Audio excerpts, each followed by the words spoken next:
સમાચાર વડોદરા શહેર માંજલપુર વિસ્તારમાં આવેલ તુલસીધામ જુપિટર ચોકડી ખાતે ભૂવો પડ્યો। વડોદરા શહેરમાં ચોમાસું શરૂ થતાં જ વડોદરા શહેરમાં ઠેર ઠેર ભૂવા પડવાના સિલસિલા શરૂ થઈ જાય છે।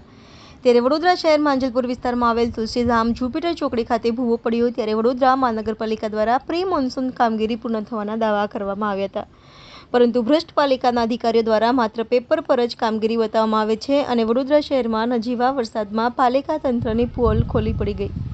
વડોદરા શહેરમાં અનેક વિસ્તારોમાં ભૂવા પડવાના સિલસિલો યથાવત જોવા મળ્યો છે।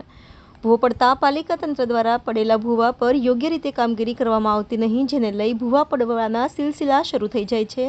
ત્યારે આ ભૂવામાં જોઈ પડે અને જાનહાનિ થાય તો જવાબદાર કોણ?